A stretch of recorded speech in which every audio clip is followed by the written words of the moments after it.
salvar.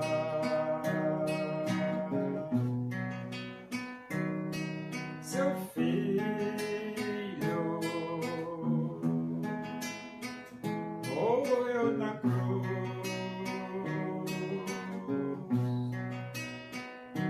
simplesmente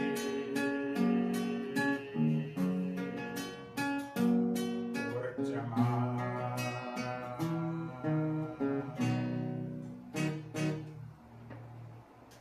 Vamos abrir a Bíblia Sagrada. Primeira Epístola de Paulo aos Tessalonicenses, capítulo 2. Vamos ler do versículo 1 até o versículo 12. Assim diz as Escrituras Sagradas, a palavra de Deus. Porque vós, irmãos, sabeis pessoalmente que a nossa estada entre vós não se tornou infrutífera, mas apesar de maltratados e ultrajados em Filipos, como é do vosso conhecimento, tivemos ousada confiança em nosso Deus para vos anunciar o Evangelho de Deus em meio a muita luta.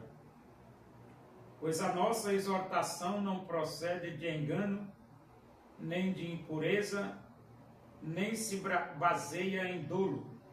Pelo contrário, visto que fomos aprovados por Deus, a ponto de nos confiar Ele o Evangelho, assim falamos, não para que agrademos a homens, e sim a Deus, que prova o nosso coração.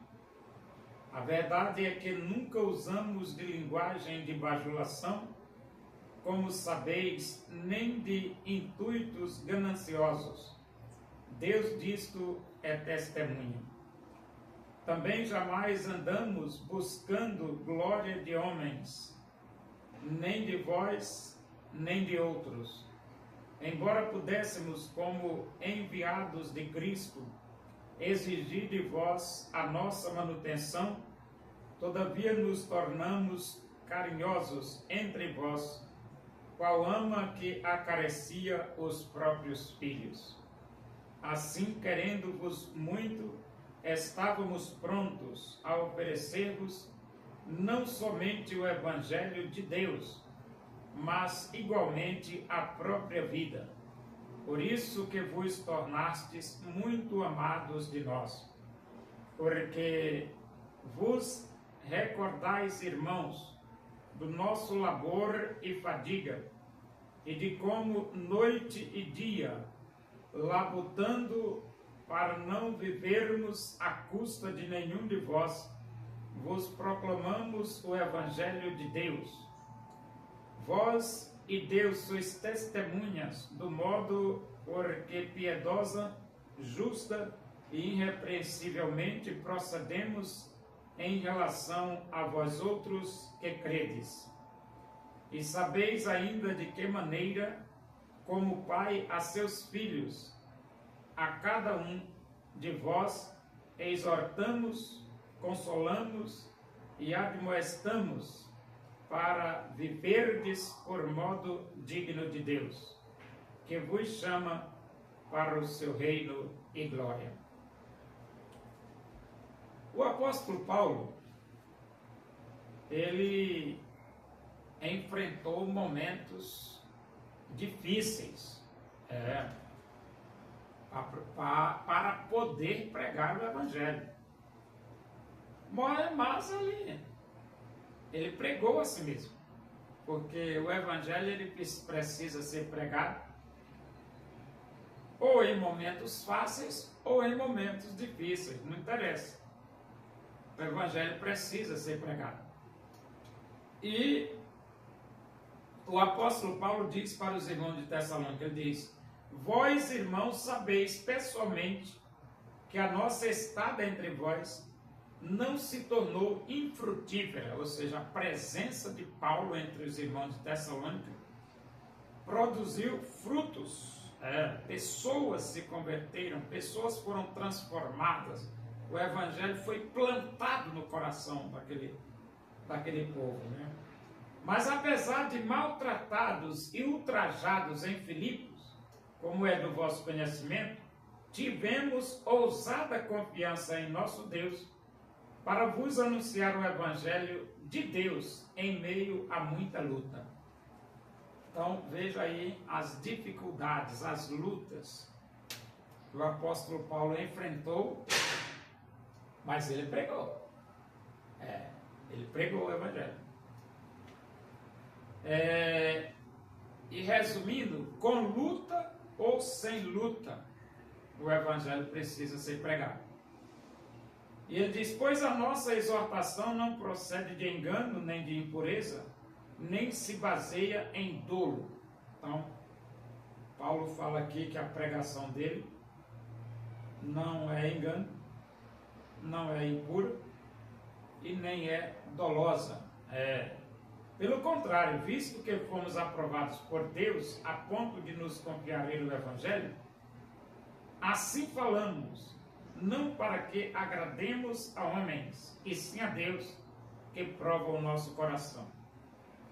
Então, o apóstolo Paulo destaca aqui o fato de agradar a Deus. Então, o pregador tem que ter essa característica, agradar a Deus, nada de agradar a homens, porque o Evangelho não é para agradar a homens. O Evangelho é para agradar a Deus. A verdade é que nunca usamos de linguagem de bajulação, como sabeis, nem de intuitos gananciosos. Deus disto é testemunha. Então, duas coisas aqui Paulo exclui da sua vida missionária. Primeiro, bajulação. Paulo não adulava ninguém. E segundo, ganância. Paulo não tinha interesse financeiro. Ele pregava o Evangelho sem precisar bajular ninguém. E ele pregava o Evangelho sem interesse financeiro. Também jamais andamos buscando glória de homens, nem de vós, nem de outros. Bom, isso é lógico, né? Se Paulo procurava agradar a Deus e não a homens, isso mostra que ele não procurava a glória dos homens. E quem procura a glória de homem, prega para agradar os homens. Mas não é o caso de Paulo, né? Embora pudéssemos, como enviados de Cristo, exigir de vós a nossa manutenção, todavia nos tornamos carinhosos entre vós, qual ama que acaricia os próprios filhos. Então, Paulo, no 7, ele diz que digno é o trabalhador do seu salário. Apóstolo Paulo merecia um salário pelo trabalho de pregação do Evangelho? Sim. Mas ele diz aqui, embora pudéssemos, como enviado de Cristo, exigir de vós a nossa manutenção. Mas Paulo não fez isso. Ele podia, mas não fez. E então ele diz, assim querendo-vos muito, estávamos prontos a oferecer não somente o Evangelho de Deus, mas igualmente a própria vida. Por isso que vos tornaste muito amados de nós. Então Paulo estava oferecendo o Evangelho de Deus para os irmãos da igreja de Tessalônica, mas ele também estava oferecendo a própria vida em favor dos irmãos de Tessalônica.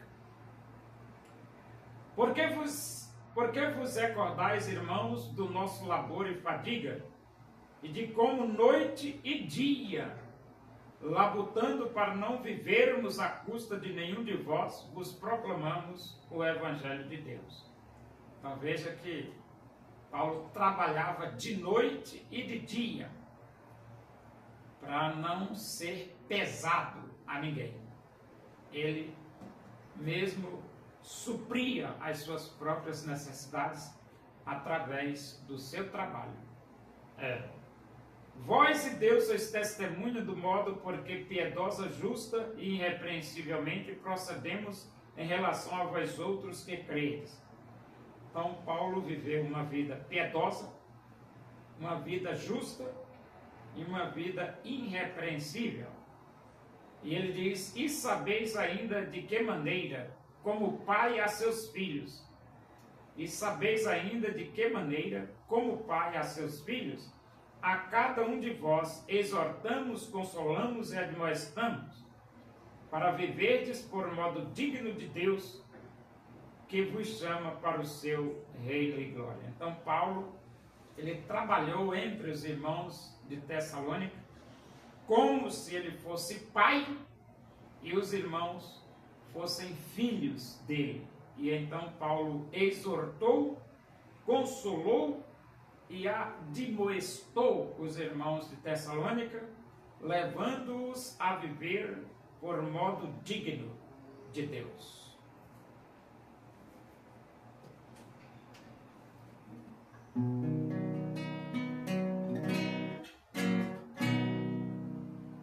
Brilhará sobre eles a glória do Senhor. Serão vestidos de beleza e de esplendor.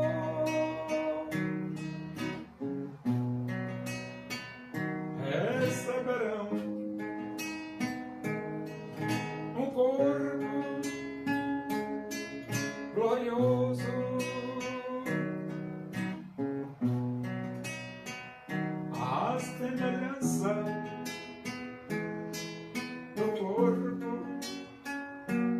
do Senhor.